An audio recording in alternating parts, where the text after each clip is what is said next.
तो पहावा हे मज डोहाळे म्हणून अचक्षुषी मज डोळे, हातीचे नि लीला कमळे पुजू तयाते. तो पहावा हे मज डोहाळे. देव म्हणतो मला संताला पाहावंसं वाटतं. मला डोळे नाहीत, मी डोळे धरतो. मला हात नाही, मी हात धरतो आणि माझ्या हाताने मी त्याची पूजा करतो. तो पहावा हे मज डोहाळे म्हणून अचक्षुषी मज डोळे, हातीचे नि लीला कमळे पुजू तयाते. तात्पर्य देव म्हणतो मी विदेही परमात्मा आहे, मला देह नाही, मला शरीर नाही, पण मला भक्ताला भेटावंसं वाटतं म्हणून मी शरीर धारण करतो. एक नाही, 4 हात धारण करतो. दोवरी दोन्ही भुजा आलो घेऊन 4 हात धारण करतो आणि 4 हाताने मी माझ्या त्या प्रिय संताला आलिंगन देतो. मला डोळे नाहीत, मी डोळे धारण करतो. डोळ्याने त्याला पाहतो, हाताने त्याची पूजा करतो, कानाने त्याचे गुणगान ऐकतो. तात्पर्य देव भक्ताचा संतांचा वेड आहे आणि त्यांना या संतांना भेटण्यासाठीही देव अवतार धरतो. आणि मग संत हे भगवंताचे मित्र असतात. त्यांना बरा लिहितात की तेने श्यामा मैत्र येतं कायसे विचित्र, परी तयाचे चरित्र ऐकती जे, तेही प्राणा परोते आवडती हे निरुते, जे भक्त चरित्रा ते प्रशंसते. देव म्हणतो अरे संत माझे मित्र आहेत, यात नवल काय. संत तर माझे मित्र आहेतच, पण जे संतांचं चरित्र ऐकतात आणि सांगतात तेही माझे मित्र असतात, यात खरं नवल आहे. आणि म्हणून नेहमी संतांचं चरित्र ऐका, सांगा. तुम्ही भगवंताचे मित्र व्हाल आणि भगवंताचं मित्र बनणं ही जगातील सर्वात मोठी गोष्ट आहे. भगवंतानं शब्द दिलाय तेने श्यामा मैत्र येतं कायसे विचित्र, परी तयाचे चरित्र ऐकती जे, तेही प्राणा पुरवते आवडती हे निरुते, जे भक्त चरित्रा ते प्रशंसते. संत तर माझे प्रिय आहेत, माझे मित्र आहेत, पण संतांचं चरित्र सांगतात आणि ऐकतात तेही माझे मित्र आहेत. आणि मग संतांचं चरित्र ऐका, सांगा, तुम्ही देवाचे मित्र व्हाल आणि तुम्हालाही भेटण्यासाठी देव येईल. आणि म्हणून मी बोललो की देव अवतार धरतो. नंदबाबाच्या घरी बाळ म्हणून आलाय, त्यांनी अवतार धरलाय. भगवान विष्णू कृष्ण रूपात नंदबाबाच्या घरी बाळ म्हणून आलेत. का? प्रमुख 2 कारण आहेत. एक धर्माची स्थापना आणि संत भेटी. देवाला धर्म आणि संत अतिशय प्रिय आहे. जगातली देवाची सर्वात प्रिय वस्तू काय असेल तर संत आहे आणि धर्म आहे. आणि या दोघांच्याही रक्षणासाठी देव अवतार धरतो. आणि देव स्वतःचा अवतार धरतो, दुसऱ्याला पाठवत नाही, स्वतः येतो. का? तर आपल्या प्रियाच्या रक्षणासाठी मनुष्य स्वतः उडी घालतो. एकदा राजा अकबराने बिरबलाला विचारलं की बिरबल, तुमचा देव अवतार धरतो म्हणे. बिरबल म्हटलं हो. म्हणले बरं देवच काय येतो, त्याच्या हाताखाली काय नोकर चाकर नाहीत का, त्याला पाठवा म्हणले. मुख्यमंत्र्याच्या हाताखाली मंत्री असतात, त्यांना पाठवतो मुख्यमंत्री. मुख्यमंत्र्यांनीच का जावं? तसा देव ब्रह्मांड नाही की त्याने स्वतः काय इतरांना पाठव, त्याच्या हाताखालच्या लोकांना पाठव. देव काय येतो? बिरबल म्हणाला की बादशाहजी 1-2-4 दिवसात त्याच्यावर चर्चा करू, सध्या राहू द्या म्हणले. बादशाह म्हणाले ठीक आहे. बादशाहने एक कार्यक्रम आखला की आग्र्याला चिटकून यमुना नदी वाहते, पलीकडे एक दर्गा होता देव, त्या देवाला दर्ग्याला जायचं ठरलं. बिरबल बादशाहला म्हणतो अकबराला की बादशाहजी आपण आपल्या बाळाला घेऊन मुलाला घेऊन पलीकडे दर्शनाला जाऊ दर्ग्याला. म्हणले ठीक आहे चल. म्हणतो चल देवाचं दर्शन जाऊ म्हटले. ठरलं आणि बाळाला घेतले, पण बाळ नकली घेतलं, प्लास्टिकची बाहुली. खरं बाळ घेतलं नाही. दाशीच्या मांडीवर दिले आणि दाशीला सांगितले नाव नेम नदीच्या अर्ध्या भागात गेली खोल डोहात की बाळाला पाण्यात टाकून द्यायचं. तू एवढं कर. बाळ नकलीच आहे, त्या बाळाला पाण्यात टाकायचं. दाशी म्हणाले ठीक आहे तर नकलीच बाळ आहे, तिला काय टाकते म्हणले अर्ध्या डोहात गेल्यावर, नाव अर्ध्या पाण्यात गेल्यावर. ठरल्याप्रमाणे बिरबल, अकबर, दासी, काही शिपाई सोबत आहेत, नावेत बसलेत आणि दर्ग्याला चाललेत दर्शनाला. बरोबर नाव अर्ध्या नदीत गेली की त्या दासीने ते बाळ पाण्यात टाकून दिलं. बादशहानं पाहिलं की बाळ पाण्यात पडले. बादशहाने स्वतःच पाण्यात उडी मारली, नोकराला सांगितले नाही. पाण्यात उडी मारली, ते बाळ बाहेर काढलं, नावेत आणलं, स्वतः नावेत आले आणि बिरबलला रागावले. म्हणजे बिरबल हा काय प्रकार आहे? बाळाचा जीव गेला असता तर? बिरबल म्हणतो बादशहाजी बाळाच्या जीवाचं पुन्हा बघू. बाळ पडले हे कळल्यानंतर तुम्ही स्वतः उडी का घातली पाण्यात? म्हणजे ते माझं बाळ आहे, मला शुद्ध राहिली नाही. माझं बाळ पडल्यावर कोणाला सांगत बसू? माझं बाळ आहे, मला अतिप्रिय आहे. इतरांना सांगून वेळ घालण्यापेक्षा मी स्वतःच उडी मारली, मला राहवलं नाही, मी स्वतः उडी मारली. का? तर माझं बाळ मला अतिप्रिय आहे. मग बिरबल म्हणतो बादशाहजी तुम्ही जो प्रश्न विचारला होता की तुमचा देव भगवान श्रीकृष्ण स्वतःचा अवतार धरून का येतो, त्याच्या हाताखालच्या नोकरांना का पाठवत नाही धर्माची स्थापना करायला, याचं हे उत्तर आहे. म्हटले तुम्हाला जसं तुमचं बाळ प्रिय आहे, बाळ पाण्यात पडलं हे कळालं की स्वतः उडी घातली, तसं भक्ताचं रक्षण करण्यासाठी आमचा देव स्वतः उडी घालतो, धर्माची स्थापना करतो, भक्ताचं रक्षण करतो. आपली प्रिय वस्तू, आपली संतती सर्वात प्रिय, ती पाण्यात पडली, मरते हे कळालं. कोणताही बाप बेभान होतो, पोहता येऊ नाही येऊ, प्रसंगी मी मेलो चालेल पण माझं बाळ वाचावं, पाण्यात उडी मारतो, त्या बाळाला काढतो. बाळाच्या रक्षणासाठी बाप बेभान होतो, का तर बाळावर जीवापाड प्रेम. तसं देवाचं संतावर जीवापाड प्रेम, संताच्या रक्षणासाठी देवही बेभान होतो, स्वतः उडी घालतो. आणि म्हणून भगवंत भक्ताच्या संताच्या रक्षणासाठी इतर कोणाला पाठवण्याच्या भानगडीत पडत नाही, स्वतः उडी घालतो. कोठेही न दिसे पाहताना उडी घाली अवचिता, स्वतः अवतार धरतो आणि येऊन धर्माची स्थापना करतो, दुष्टाला मारतो आणि संतांना सज्जनाला भक्त मंडळीला मागे ठेवतो,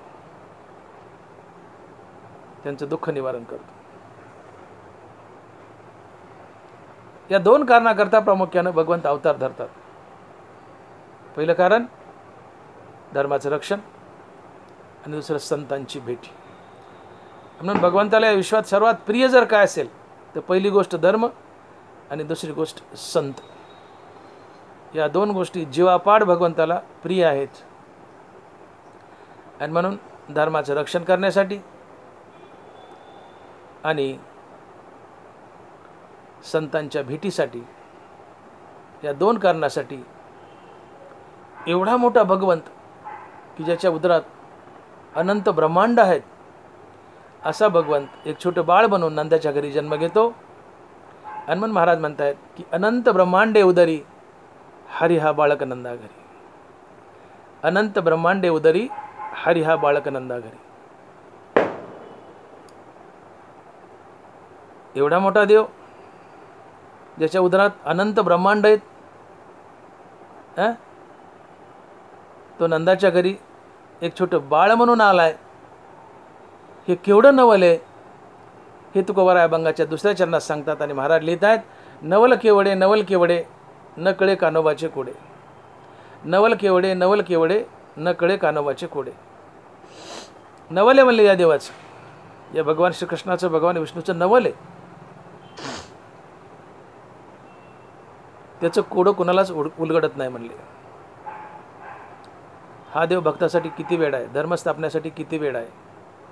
तो एवढा मोठा आहे की त्याचं मोठे पण कोणाला सांगता येत नाही, एवढा तो मोठा आहे. एवढा मोठा आहे की अनंत ब्रह्मांड त्याच्या उदरात आहेत. मग तो किती मोठा असेल हे शब्दात मांडता येत नाही. म्हणून देव किती मोठा आणि संत किती मोठे हे शब्दात मांडता येत नाही. आणि म्हणून तुकोबाराला कोणतरी विचारलं की संत किती मोठे असतात, थोडं वर्णन करून सांगा. तर महाराज म्हणले काय वानू आता न पुरे ही वाणी. काय वानू आता न पुरे ही वाणी. संत किती मोठे आहेत काय सांगा बाबा. जसं एखाद्या खूप मोठ्या श्रीमंताचं लग्न आहे, कुठीत खर्च केला आहे, लग्नात तुम्ही आले आणि मित्रांनी विचारलं कसं झालं लग्न, कसं झालं लग्न, काय सांगावं बा ते लग्न, आ बाबा बाबा बाबा काय, आ बाबा बाबा काय लग्न ते, आ बाबा बाबा नुसतं आ बाबा करतो, त्याला शब्द सापडत नाही. तसं संतांचं वर्णन करण्यासाठी शब्द सापडत नाहीत. हनुमान महाराज म्हणतात काय वानू आता न पुरे ही वाणी, मस्तक चरणी ठेवी तसे. संतांना जसं शब्दात बांधता येत नाही, संतांचं वर्णन करायला शब्द सापडत नाही, तसं भगवंताचं वर्णन करायला शब्द सापडत नाही. देव किती मोठा आहे सांगताच येत नाही, सांगताच येत नाही. आणि म्हणून ज्ञानोबा लिहित आहेत की जैसे न सांगणेवरी बाळापतीशी रूप करी, बोलून निमालेनी विवरी अचर्चा ते.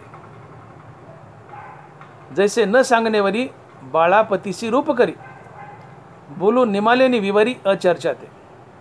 एखाद्या मुलीला विचारलं तुझ्या नवऱ्याचं नाव काय सांग, ती सांगत नाही, पोरगी लाज येते. मग आपण 4-5 नावं घ्यायची.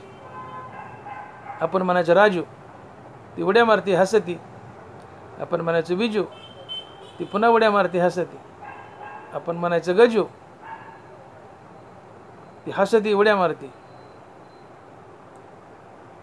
आपण म्हणायचं संजू, ती गप्प बसती खाली पाहते. ती मौनावली, ती गप्प बसली की समजून घ्यायचं हेच तिच्या नवऱ्याचं नाव आहे. जैसे न सांगणेवरी बाळापतीशी रूप करी. अनेक नावं घेतली, पोरगी उड्या मारत होती पण तिच्या नवऱ्याचं नाव आले गप्प बसली. तिने न सांगता तिच्या नवऱ्याचं नाव सांगितलं. तसं भगवंत हा चर्चेचा विषय नाही, तो अचर्चित आहे. तो केवढा आहे हे सांगण्यासाठी शब्द सापडत नाहीत. हेच त्याचं वर्णन आहे. बोलून निमालेनी विवरी, बोल निमाले, शब्द थांबले, हेच त्याचं वर्णन आहे. तो अचर्चित आहे. आणि जो अचर्चित असतो त्याच्या वर्णाला शब्द सापडत नाहीत. जिथं शब्द थांबतात हेच त्याचं वर्णन असतं. बोलून निमालेनी विवरी अचर्चा ते. एवढा मोठा देव आहे, एवढा मोठा देव आहे, त्याचं वर्णन करायला शब्द सापडत नाहीत. गगनावनी वाढ नाम आहे. नामाने नाम यांच्यात अभेद असतो. देवाचं नाव गगनापेक्षा मोठं आहे, देव गगनापेक्षा मोठा आहे. अनंत ब्रह्मांड त्याच्या पोटात आहेत. म्हणून वेदाला विचारलं, शेषाला विचारलं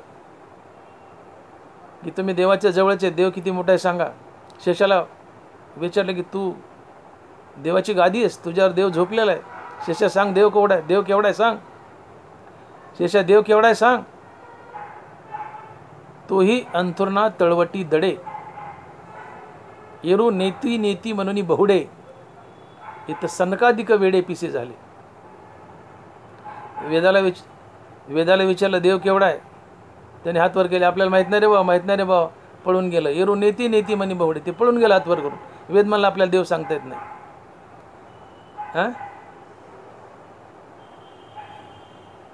वेदाचे बहुवस्पन न देखेची जयाचे अंगण. वेद फार विशाल आहे, पण या वेदाला देवाचं अंगण सुद्धा पाहता आलं नाही. तो हात वर करून पळाला, मला देव माहित नाही रे बाबा. येरू नेती नेती म्हणून बहुडे, वेदाला देव सांगता आला नाही. शेषाला विचारलं, त्यांनी अंतरणाखाली तोंड खुपसलं आपलं 1000 पाण्यात. शेषावनी तोंडाळे कोण आती, एवढे मोठे तोंड आहेत 1000, त्याला देव सांगता आलं नाही. तोही अंतरणा तळवटी दडे, अंतरणाखाली तोंड खुपसलं. शेषाला देव सांगता आला नाही. इथं सनकाधिक वेडे पिसे झाले. देव किती मोठा सांगता येत नाही. आणि म्हणून देव सांगायचं असेल तर मौन धारण करणं हे देवाचं सांगणं, हे देवाचं वर्णन आहे. आणि म्हणून ज्ञानोबा लिहित आहेत की मौन गा तुझे राशी नाव, आता स्तोत्री के बांधव हाव. म्हणून दिससी ती तुली वाव भजो काही. अरे देवा तुझं नाव मौन आहे, तुझं राशी नाव मौन आहे. ज्याचं नाव मौन आहे त्याची आम्ही काय चर्चा करावी, त्याचा विस्तार आम्ही काय सांगावा. तुझं नाव मौन आहे तर आम्ही मौन धारण करावं. मौन हा देव आहे. मौन धारण करणं म्हणजे देवाचा विस्तार करणं. बोलून निमालेनी विवरी अचर्चा ते. शब्द थांबतायत, शब्द सापडत नाहीत, हे देवाचं वर्णन. मौन धारण करणं हे देवाचं वर्णन. मौन देवाचं नाव आहे. मौन गा तुझे राशी नाव, आणि नाम आणि नाम यांच्यात अभेद आहे. म्हणून मौन हा देव आहे. मौन हा देव आहे. आणि मग मौन हा देव आहे तर बडबड करून देवाचं वर्णन कशाला करायचं. आपण मौन धारण करायचं. तर मौन म्हणजे अतिशय दृढ मौन, श्रीरामकृष्ण नामस्मरण. नाथ महाराज मौनाची व्याख्या सांगतात की मौन काय, की अतिशय दृढ मौन श्रीरामकृष्ण नामस्मरण. तोंडाला कुलूप लावून मनातल्या मनात रामकृष्ण नामाचा जाप करत राहणं हे मौन असते.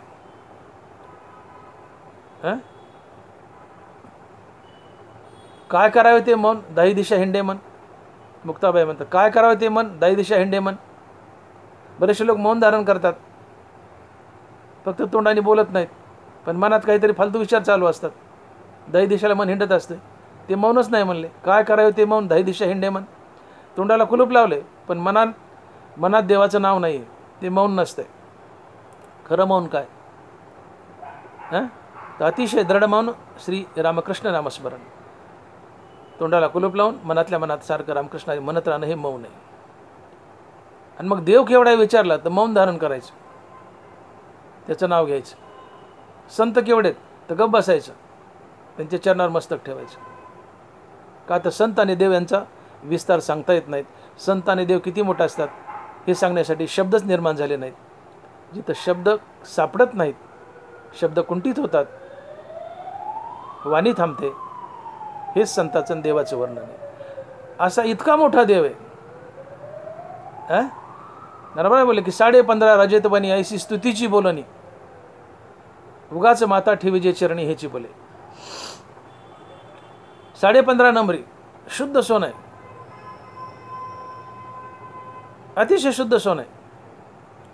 पण त्याला चांदीची पॉलिश केली आणि बाजारात विकायला नेलं, त्याची किंमत कमी होईल की. चांदीची पॉलिश केला कुणी त्याला चांदीच म्हणाल. तसं देवाचं वर्णन करणं म्हणजे सोन्याला चांदीची पॉलिश करणं, देवाचं महत्त्व कमी करणं.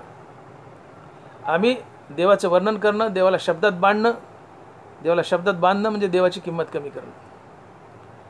देव शब्दात बांधलेच जात नाही, संत शब्दात बांधलेच जात नाही, तेवढे मोठे असतात. आणि मग उगाच माता ठेवीजे चरणी हेची बोले. 15.5 रजतवनी ऐशी स्तुतीची बोलणी, उगाच माता ठेवीजे चरणी हेची बोले. देव किती मोठा आहे हे सांगता येत नाही. उगा चरणावर मस्तक ठेवायचं आणि गप्प बसायचं. एवढा मोठा देव की ज्याचं कोडं कळत नाही, तो किती मोठा आहे हे सांगता येत नाही. पण नवल काय म्हणले, तो नंदाच्या घरी बाळ म्हणून आलाय. ज्या देवाचा विस्तार सांगता येत नाही, ज्या देवाच्या पोटात अनंत ब्रह्मांड आहेत, तो देव, तो हरी बाळ बनून नंदाच्या घरी आलाय, हे नवल आहे. अनेच महाराज दुसऱ्या चरणात म्हणतात की नवल केवडे, नवल केवडे, न कळे कानोबाचे कोडे. नवल केवडे, नवल केवडे, न कळे कानोबाचे कोडे. जो देव सगळ्या जगाला जीव घालतो, पृथ्वीला तृप्त करतो, तो यशोदेच्या हाताने भोजन करतो. या अभंगाच्या 3ऱ्या चरणात महाराज लिहितात की पृथ्वी ज्याने तृप्त केली, पृथ्वी ज्याने तृप्त केली त्याशी यशोदा भोजन घाली. पृथ्वी ज्याने तृप्त केली त्याशी यशोदा भोजन घाली. देव साऱ्या जगाला जीव घालतो, त्याला यशोदा जीव घालते. हे नवल आहे. काय काय नवल आहेत बघा. पहिलं नवल आहे, पुढच्या चरणाने नवल आलेत. पहिलं नवल आले काय, तो कोवरा दुसऱ्या चरणात म्हणले नवल केवडे, नवल केवडे, न कळे कानोबाचे कोडे. काय नवल आहे म्हणले या कृष्णाचं. काय नवल आहे. पहिलं नवल काय की त्याच्या पोटात अनंत ब्रह्मांड आहेत, तरी तो बाळक होऊन नंदाच्या घरी आलाय. हे पहिलं नवल आहे. दुसरं नवल काय, दुसरं नवल की जो साऱ्या पृथ्वीला जीव घालून तृप्त करतो, तो स्वतः यशोदेच्या हाताने जेवण करतो. हे दुसरं नवल आहे. नवल केवडे, नवल केवडे, न कळे कानोबाचे कोडे. काय तर पृथ्वी ज्याने तृप्त केली त्याशी यशोदा जेवण घाली. हे नवल आहे. सगळ्या जगाला देव जीव घालतो. दैवास्तव देहाचे पाळन, दैवास्तव देहाचे पाळन, जो चिंतिना देह भरण, तो महायोगी जाण दैवयोगे. आपला देह दैवशत पाळला जातो. आपल्या देहाला अन्न पाणी देण्याची जिम्मेदारी देवाची आहे, म्हणून आपण काळजी करायची नाही. बाहेर घाली देवा न लगे देश डोई घ्यावा. जेवढं देवाने आयुष्य दिले तिथपर्यंत त्या शरीराला जगवणं ही देवाची जिम्मेदारी. देहा दैवशत पाळला जातो. तुम्हाला अन्न देण्याची जिम्मेदारी देव स्वतःवर घेतो. याचा अर्थ तुम्ही देरेहरी पलंगावर असं करायचं नाही. तुम्ही कष्ट करता किंवा देव कष्ट करायला लावतो, पण तुमच्या भरणपोषणाची जिम्मेदारी ही देवाची. दैवास्तव देहाचे पाळणं. साऱ्या जगाला देव खाऊ घालतो. जगातली प्रत्येक सजीव वस्तू, पशु पक्षी प्राणी माणूस कोणी असो, सगळ्याला जीव घालतो आणि शेवटी स्वतः जेवतो. कुठल्या ना कुठल्या रूपात येतो, त्याला अन्न देतो. सगळे जेवले स्वतः जेवतो. अर्थात महाराज म्हणतात की सगळी पृथ्वी हा तृप्त करतो जेवण घालून, पण हा यशोदेच्या हाताने जेवतो. हे नवल आहे म्हणले. नवल केवढे, नवल केवढे, न कळे कानाबाचे कोडे. काय नवल? तर पृथ्वी जेने तृप्त केली त्याशी यशोदा भोजन घाली. साऱ्या पृथ्वीला हा भोजन घालतो, तो यशोदेच्या हाताने भोजन करतो. हे दुसरं नवल आहे म्हणले. तिसरं नवल महाराज सांगतात अभंगाच्या 4थ्या चरणात. आणि महाराज लिहित आहेत की विश्वव्यापक कमळापती त्याशी गवळणी कडी घेती. विश्वव्यापक कमळापती त्याशी गवळणी कडी घेती. हे तिसरं नवल आहे की विश्वव्यापक आहे, ज्याच्या पोटात अनंत ब्रह्मांड आहेत. एवढा मोठा देव, त्याला गवळणी कडावर घेतात. आता एवढा मोठा देव की ज्याच्या पोटात अनंत ब्रह्मांड आहेत. ब्रह्मांड काय मजाक आहे का? मी सांगितलं ना, सप्त पाताळ ते सत्यलोक मध्ये येणारा सगळा पसारा हा ब्रह्मांड आहे. असे अनंत ब्रह्मांड ज्याच्या पोटात आहेत, किती सांगता येत नाही. असे अनंत ब्रह्मांड ज्याच्या पोटात, त्याचं वजन किती असेल?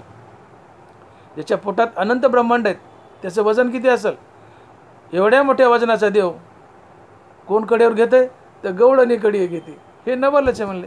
नवल केवढे, नवल केवढे. काय नवल आहे म्हणले? विश्वव्यापक कमळापती त्याशी गवळणी कडी घेते. हा विश्वव्यापक देव ज्याच्या पोटात अनंत ब्रह्मांड आहेत, त्याचं वजन किती असेल कोण सांगू शकतंय? एवढ्या वजनाचा देव एवढा बारीक होतो की ज्याला गवळणी कडावर घेतात. हे त्या देवाचं नवल आहे. आणि म्हणून विश्वव्यापक कमळापती त्याशी गवळणी कडी घेते. देवा विश्वव्यापक आहे. हे समस्त ही श्री वासुदेव ऐसा प्रतिती रसाचा उतला भावो आणि भक्ता माझी रावो आणि ज्ञानी आहे तोच. हे समस्त ही श्री वासुदेव. डोळ्याला दिसणारी प्रत्येक सजीव निर्जीव वस्तू हा भगवान कृष्ण आहे. धरिली सोंगे येणे अवघी पांडुरंगे. जे जे दृष्टी दिसे ते ते हरिरूप. आतू बाहेरो मिया कोंदले हे जग निखळ माझेची ओतले. आधी ब्रह्मा करोनी शेवटी मशक धरोणी माझी समस्त जाणोनी स्वरूप माझे. या विश्वात डोळ्याला दिसणारी सजीव निर्जीव प्रत्येक वस्तू, प्रत्येक चराचर हा भगवान श्रीकृष्ण आहे. तो विश्वव्यापक आहे, चराचराला व्यापून आहे. म्हणून तो विष्णू आहे. तो सर्वाच्यात प्रवेश करून आहे म्हणून विष्णू आहे. जो सर्वाच्यात प्रवेश करून आहे म्हणून तो विष्णू असतो. आणि म्हणून तो विश्वव्यापक बी आहे. असा विश्वव्यापक ज्याच्या पोटात अनंत ब्रह्मांड आहेत, त्याचं वजन कुणी मोजाव आणि त्याला कुणी उचलाव, पण तो इतका बारीक होता म्हणले त्याला गवळणी सहज कडेला घेतात. त्याला गवळणी सहज कडेला घेतात. हे नवलच आहे म्हणले. आणि म्हणून महाराज तिसरं नवल सांगतात की विश्वव्यापक कमळापती त्याशी गवळणी कडी घेते. हे नवलच आहे म्हणले. नवल केवढे, नवल केवढे, न कळे कानवाचे कोडे. तो केवढा मोठा आहे त्याचं कोडं कोणी सांगावं, त्याचं नवल बी काय सांगावं. तो केवढा मोठा आहे शब्दात सांगता येत नाही. तो केवढा मोठा शब्दात सांगता येत नाही, पण तो एवढा बारीक आहे की त्याला कडेला घेतात गवळणी. हे नवलच आहे. अनुरेनो थोकाडा तो का आकाशा एवढा. तो कवर आहे किती? तर आकाशा एवढा किंवा आकाशापेक्षा मोठा. लहान किती? तर अनुरेनो थोकाडा. तसाच आमचा देव आहे. मोठा किती? तर अनंत ब्रह्मांड उदरी एवढा मोठा. लहान किती? तर त्याशी गवळणी कडी घेते. एवढा लहान. हे नवल आहे.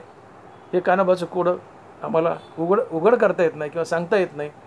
हे कानोबाचं नवल आहे. म्हणून नवल केवढे, नवल केवढे. काय नवल आहे? विश्वव्यापक कमळापती त्याशी गवळणी कडी घेते. आणि पुन्हा चौथं नवल सांगतात आणि तुकोबाराय अभंगाच्या 5व्या चरणात म्हणतायत की तुका म्हणे नटधारी भोग भोगोनी ब्रह्मचारी. तुका म्हणे नटधारी भोग भोगोनी ब्रह्मचारी. हे 4थं नवले म्हणले. हा असा कलाकार आहे. नट म्हणजे कलाकार. तरी कीर्तनाचे आणि नटनाचे हा सिनेमात जो नट शब्द आला आहे तो ज्ञानेश्वरीतून आला आहे. नट म्हणजे कलाकार. जो नटतो आणि कला करतो तो नट असतो. तुका म्हणे नटधारी भोग भोगोनी ब्रह्मचारी. हे 4थं नवल आहे. म्हणले हा असा नटधारी असा कलाकार आहे म्हणले हा देव. हा भोग भोगून ब्रह्मचारी आहे. याला 16,108 बायका आहेत. प्रत्येक बायकोला याच्यापासून लेकरू झाले आणि तरी हा ब्रह्मचारी आहे. हे नवलच आहे म्हणले. नवल केवढे नवल केवढे न कळे कानोबाचे कोडे. मग तुका म्हणे नटधारी भोग भोगुनी ब्रह्मचारी. देव भगवान कृष्ण भोग भोगून लग्न करून बायकांसोबत संसार करून मुलं बाळ पैदा करून ब्रह्मचारी होता. हे नवल आहे. कसं काय बरं? देवाने लग्न केलंय. खऱ्या देवाच्या राण्या 8 आहेत. ते जेलातले सुटलेले 16,100 धरल्या तर 16,108 झाल्या. एवढ्या बायका प्रत्येकीजवळ देव राहतोय. प्रत्येकीला लेकरं आहेत. एवढा भोग भोगलाय आणि तरी हा ब्रह्मचारी कसा? तुका म्हणे नटधारी भोग भोगोनी ब्रह्मचारी. भगवान कृष्णानं इतक्या बायकासोबत संसार केला तरी हा ब्रह्मचारी कसा? त्याचं उत्तर असे नाथ महाराज भागवतात त्याचं फार सुंदर उत्तर देत आहे. एक दृष्टांत सांगतो म्हणजे लक्षात येईल की देव भोग भोगून ब्रह्मचारी कसा आहे. पावसाळ्याचे दिवस एकदा दुर्वास ऋषी भगवान श्रीकृष्णाला द्वारकेला भेटायला निघाले. पावसाळ्याचे दिवस द्वारकेला जात असताना वाटेत एक मोठी नदी आडवी आली. त्या नदीला पूर आला होता. महापूर. दुर्वासाला काही पलीकडे जाता येईना. दुर्वासा थांबले आणि किनाऱ्याला पलीकडच्या 4-2 माणसं होते. त्यांना आवाज दिला दुर्वासाने. म्हणले लोको बंगल्यात जा. बंगल्यात म्हणजे राजवाड्यात जा जुन्या. आणि भगवान श्रीकृष्णाला सांगा की दुर्वासा ऋषी भेटायला आलेत. नदीला पूर आला. मला काही पलीकडे येता येत नाही. तुम्हीच मला भेटायला या. आणि त्यांना असा निरोप द्या की दुर्वासाला खूप भूक लागली. येताना काहीतरी खायला घेऊन ये.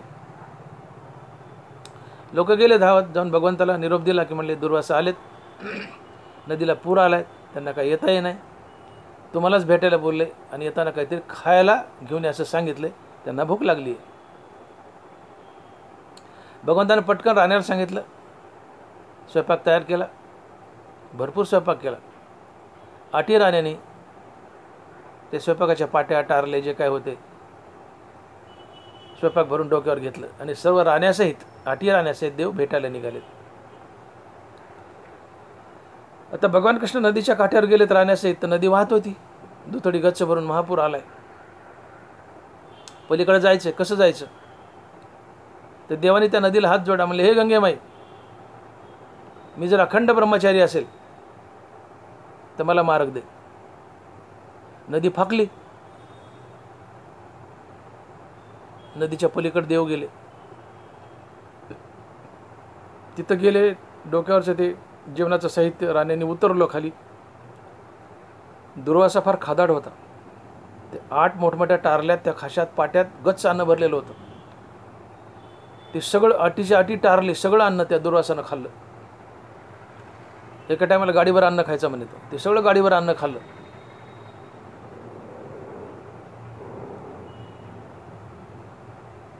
आता अन्न खाल्ल्यानंतर दुर्वासा म्हणतो की पुन्हा वापस निघाले. म्हणले दुर्वासा येताना आम्ही मार्ग बनवला. आता जाताना तुम्ही मार्ग बनवा. नदीला करा प्रार्थना. दुर्वासा नदीला प्रार्थना केली. म्हणजे हे गंगामाई, मी जर अखंड उपवासी असेल तर मला मार्ग दे. हे गंगामाई, मी जर अखंड उपवासी असेल तर मला मार्ग दे. ती नदी फाकली आणि तिने मार्ग दिला. नदीच्या पैलतीराला गेले, राजवाड्यात आले. राण्याने देवाला धरलं, रस्त्यात नाही धरलं, घरी गेलं धरू म्हणले. घरी आल्या देवाला धरलं, पितांबराला म्हणले देवा त्या बाबाने आमच्याबरोबर गाडीवर अन्न खाल्लंय आणि तो म्हणतो मी जर अखंड उपवासी असेल तर गंगामाई मला मार्ग दे, आणि गंगामाई मार्ग देते. आपण घरी आलो, जाताना तुम्ही म्हणले मी अखंड ब्रह्मचारी असेल तर गंगामाई मला मार्ग दे, आणि गंगामाईने मार्ग दिला. काय रहस्य म्हणले देवा. तुमची बायको आहे, तुमच्यापासून तुमच्या बायकोला 2 मुलं झालेत आणि तुम्ही बायको पुढे घोषणा करता की मी अखंड ब्रह्मचारी असेल तर गंगामाई मला मार्ग दे. आपली बायको चपलान छानेल, देवाचं सोडा पण आपली बायको चपलान छानेल की तू अखंड ब्रह्मचारी, ते लेकर कोणाचे. याचं रहस्य असे की दुर्वासा गाडीवर अन्न खाऊनही अखंड उपाशी होता आणि देवाने पत्न्या भोगूनही देव ब्रह्मचारी होते. याचं कारण असं आहे की जो मनुष्य घासाघासाला राम राम म्हणत अन्न खातो ते अन्न रामाला जातं आणि त्या माणसाला निरंतर उपवास घडतो. त्या माणसाला निरंतर उपवास घडतो आणि उपवासाचं पुण्य लागतं. जो मनुष्य घासाघासाला राम राम म्हणत अन्न खातो ते सगळं अन्न रामाला जातं आणि तुम्हाला उपवास घडतो. नाथ महाराज लिहित आहेत, ग्रासोग्रासी हरिस्मरण ते अन्नाची होय परब्रह्मपूर्ण. ग्रासोग्रासी हरिस्मरण ते अन्नाची होय परब्रह्मपूर्ण. घासाघासाला रामराम म्हणत अन्न खाल्लं अन्न रामाला जातो, तुम्हाला उपवास घडतो. दुर्वासानं राण्यापुढं गाडीवर अन्न खाल्ले पण रामराम म्हणत खाल्ले, सगळं अन्न रामाला गेलंय म्हणून दुर्वासाला उपवास घडला. आणि म्हणून हे गंगेमाई मी अखंड उपवास असेल तर मला मार्ग दे, नदीने मार्ग दिला. राण्या म्हणल्या देवा तुमचं काय, त्यांचं पटलं, तुमचं काय. तर नाथ महाराज भागवतात लिहितात की ऋतुकाळी ज्या स्त्रीगमन तो पुरुष ब्रह्मचारी जानपूर्ण. ऋतुकाळी ज्या स्त्रीगमन तो पुरुष ब्रह्मचारी जानपूर्ण. जो मनुष्य फक्त ऋतुकाळात आणि पुत्रप्राप्तीच्या कामनेने आपल्या पत्नीशी संभोग घेतो तो मनुष्य पत्नी भोगूनही ब्रह्मचारी असतो. ऋतुकाळ याला आम्ही आमच्या वैद्यकीय शास्त्रात ओव्हुलेशन पिरियड म्हणतो. ओव्हुलेशन की ज्या काळात बीजधारणा होते, ऋतुकाळ, ओव्हुलेशन पिरियड. उदाहरणार्थ एका बाईला उदाहरण घ्या, एखाद्या बाईला 1 तारखेला पाळी आली, 4 दिवस अंगावरचं गेलं. रजेशवाला 1 तारखेला पाळी आली, 4 दिवस अंगावरचं गेलं तर 1 तारखेपासून 12 दिवस मोजायचे. हे 12 दिवस सोडून द्यायचे, संभोग घ्यायचा नाही. 12 ते 16 या 4 दिवसात संभोग घ्यायचा, 16 ते 28 सोडायचे. 28 दिवसाची सायकल आहे. 1 तारखेला पाळी आली, 1 ते 12 सोडा, 16 ते 28 सोडा. फक्त 12 ते 16 या 4 दिवसात पत्नीशी भोग घ्या. याला ऋतुकाळ म्हणतात. आणि या ऋतुकाळात जो पत्नीशी भोग घेतो आणि पुत्रप्राप्तीच्या कामनेने घेतो, मजा म्हणून नाही, पुत्रप्राप्तीच्या कामनेने घेतो, तो पत्नीशी भोग भोगूनही ब्रह्मचारी असतो. आणि मग तुका म्हणे नटधारी भोग भोगोनी ब्रह्मचारी. तुका म्हणे नटधारी भोग भोगोनी ब्रह्मचारी. पुन्हा एकदा का थोडा विषय डोक्यात घ्या, तुम्हालाही ब्रह्मचारी पाळता येईल. पत्नी असून मुलं बाळं पैदा करूनही तुम्हाला ब्रह्मचारी राहता येईल. आणि ब्रह्मचार्याचं जे काय फळ आहे त्याला जनलोक, तपोलोक, मयूरलोक मिळतात, ते फळ तुम्हाला प्राप्त होईल. वरच्या उच्च लोकात जाता येईल.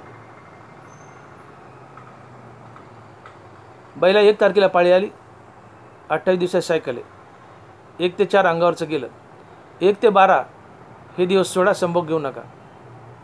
16 ते 28 हे दिवस सोडा, संभोग घेऊ नका. 12 ते 16 संभोग घ्या. आणि तोही फक्त पुत्रप्राप्तीच्या कामनेने घ्या, मजा म्हणून नाही. त्या 12 ते 16ला ऋतुकाळ म्हणतात, ज्याला आमच्या वैद्यकीय भाषेत ओव्हुलेशन पिरियड म्हणतात. तर 12 ते 16 हा ऋतुकाळ किंवा ओव्हुलेशन पिरियड, या काळातच पत्नीशी भोग घ्यावा आणि पुत्रप्राप्तीच्या कामनेने घ्यावा. तो पुरुष पत्नीशी भोग घेऊनही ब्रह्मचारी असतो. आणि भगवान श्रीकृष्णाने हेच केलं होतं. ऋतुकाळ पाळला होता, ओव्हुलेशन पिरियड पाळला होता.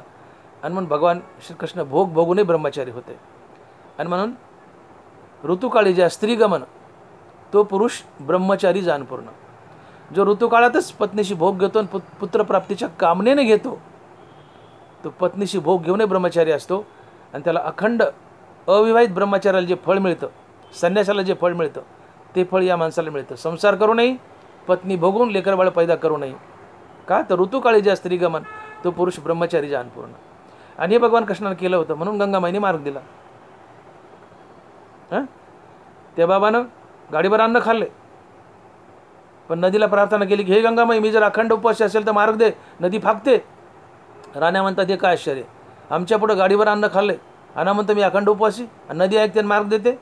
याचं कारण ग्रासोग्रासी हरिस्मरण, ते अन्नाची होय पूर्ण परब्रह्मपूर्ण. ग्रासोग्रासी हरिस्मरण, ते अन्नाची होय परब्रह्मपूर्ण. घासा घासाला रामराम म्हणत अन्न खाल्लं, अन्न रामाला जातं, तुम्हाला अखंड उपवास घडतो. पत्नी मुलबाळ पैदा केलेत, पण फक्त ऋतुकाळात 12 ते 16 ऋतुकाळात पत्नीशी भोग घ्या. पुत्रप्राप्तीच्या कामनेनेच घ्या. भोग घेऊन तुम्ही ब्रह्मचारी असता. ऋतुकाळी ज्या स्त्रीगमन, तो पुरुष ब्रह्मचारी जानपूर्ण. आणि हा आमचा भगवान श्रीकृष्ण तुकोबाराय म्हणतात की असा नटधारी आहे, असा कलाकार आहे, असा नाटकी आहे की तो 16,108 बायका आहेत, या सगळ्या बायकासोबत भोग भोगून ब्रह्मचारी आहे. हे एक चौथं नवल आहे. आणि म्हणून महाराज म्हणतात की नवल केवडे, नवल केवडे, न कळे कानोबाचे कोडे. नवल केवडे, नवल केवडे, न कळे कानोबाचे कोडे. आणि म्हणून भगवान श्रीकृष्णाचं कोडं कुणालाही उलगडत नाही. अतिशय अवघड देव आहे हा. हो, त्याचं कोडं कोणालाच सांगता येत नाही. आणि म्हणून त्याची कोडे उलगडत नाहीत, उलगडण्याच्या भानगडीत पडू नाही. साऱ्या पृथ्वीला जेवून तृप्त करतो, पण यशोदेच्या हाताने जेवतो. तो विश्वापक आहे, पण एवढा लहान होतो की गवळण त्याला कडावर घेतात. त्याच्या पोटात अनंत ब्रह्मांड आहेत, पण एवढा लहान होतो की बाळ म्हणून नंदाच्या घरी जन्माला येतो. त्याला 16,108 बायका आहेत, सगळ्या बायकासोबत भोग घेतो, तरी तो ब्रह्मचारी आहे. हे सगळे त्याचे नवल आहेत.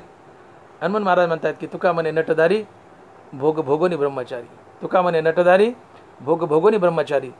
विठोबाय रखुमाई, जय जय विठोबाय रखुमाई, विठोबाय रखुमाई, जय जय विठोबाय रखुमाई, विठोबाय रखुमाई, विठोबाय रखुमाई. यथामती आपण अभंगाचा भावार्थ पाहिला. थोडा वेळ आता देवाचं चरित्र आणि अवतार कार्य, देवाचा अवतार कसा झाला, चरित्र किंवा अवतार कार्य म्हणण्यापेक्षा भगवान श्रीकृष्णाचा अवतार अर्थात भगवान श्रीकृष्णाचा जन्म, जी गोकुळाष्टमी, हा भाग आपण थोडासा पाहूयात की देव अवताराला कसे आले, ही जन्माष्टमी किंवा गोकुळाष्टमी काय आहे. आज पवित्र दिवस जन्माष्टमी अर्थात गोकुळाष्टमी.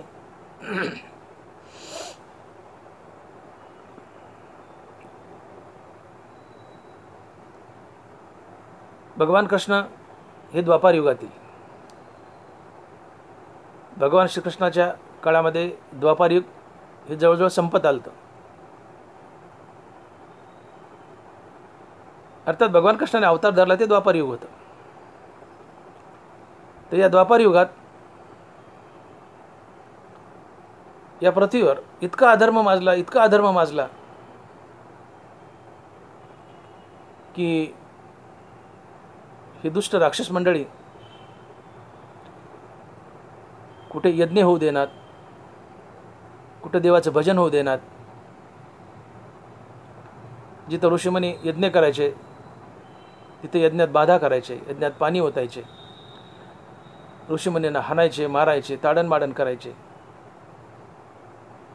देवाची भक्तीच घडू देणार. ही ऋषीमुनी, ही ब्राह्मण मंडळी परेशान झाली.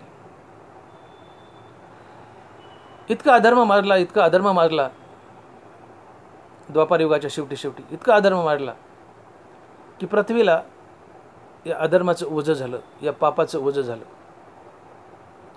आणि पृथ्वी अक्षरशः रडू लागली.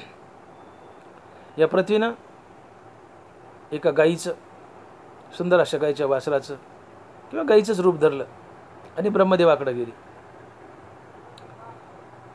आणि ब्रह्मदेवाला गारानं सांगितलं की देवा, पृथ्वीवर फार अधर्म आणि पाप माजलंय, मला ओझं झालंय, या भारातून मला मुक्त करा. ब्रह्मदेव म्हणाले माझ्या हातात नाही, आपण भगवान विष्णूकडे जाऊ. आणि म्हणून ही पृथ्वी माता, इंद्र, भगवान शंकर आणि ब्रह्मदेव हे भगवान विष्णूकडे गेले क्षीरसागरामध्ये आणि देवाला विनंती केली की देवा, या सगळ्यांनी विनंती केली की देवा, पृथ्वीवर फार पाप वाढले, अधर्म वाढलाय, पूजा अर्चा होत नाही, ऋषी मुनी ब्राह्मण सगळे जंगलात लपून बसलेत, त्यांचे खून होत आहेत, हत्या होत आहेत, भक्ती नाही, यज्ञ नाही, सगळी बाधा येते, हे राक्षस मारत आहेत, हाणत आहेत, ताडणपाडण करत आहेत, भक्ताला त्रास द्यायलेत, देवा तुम्ही अवतार घ्या. खूप स्तवन केलं, देवाची विनंती केली, तेव्हा देवा प्रसन्न झाले. भगवान विष्णू क्षीरसागरामध्ये पौडलेले होते शेषावर लक्ष्मीचे. देव प्रसन्न झाले, म्हटले ठीक आहे, मी अवतार घेईल. हे चारी पृथ्वी आणि महादेव, ब्रह्मदेव, इंद्र प्रसन्न झाले, खुश झाले, परत आले. इकडे मथुरेमध्ये कंसाची चुलत बहीण देवकी हिचा विवाह झाला आणि ती वसुदेवाला दिली. वसुदेव आपल्या घरी देवकीला घेऊन जात असताना स्वतः रथावर सारथी म्हणून कंस बसलाय. कारण देवकी ही कंसाची फार आवडती बहीण होती, चुलत बहीण पण आवडती बहीण होती. म्हणजे माझ्या बहिणीला मी सासरी नेऊन सोडल. आनंदानं प्रेमानं रथाचं सारथ्य करतोय, देवकीला घेऊन चाललाय. थोडा पुढं गेला मथुरेच्या की एक मोठी आकाशवाणी झाली, अरे मूर्ख, तुझ्या बहिणीला सासरी घेऊन चाललायस, तिचा 8वा पुत्र तुझा वध करेल, अशी मोठी आकाशवाणी झाली. घोडे मागं सरकले, कंस दचकला, हातपाय गळाले, खाली बसला मटकन.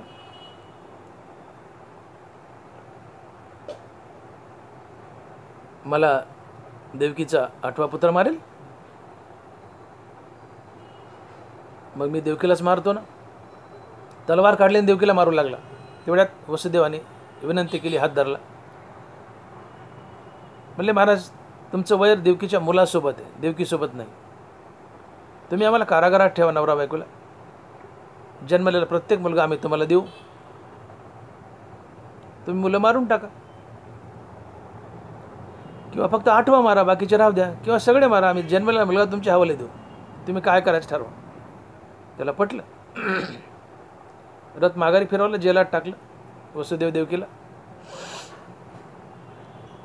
काही दिवसात पहिला मुलगा झाला. वसुदेवानं कंसाला देऊन टाकला.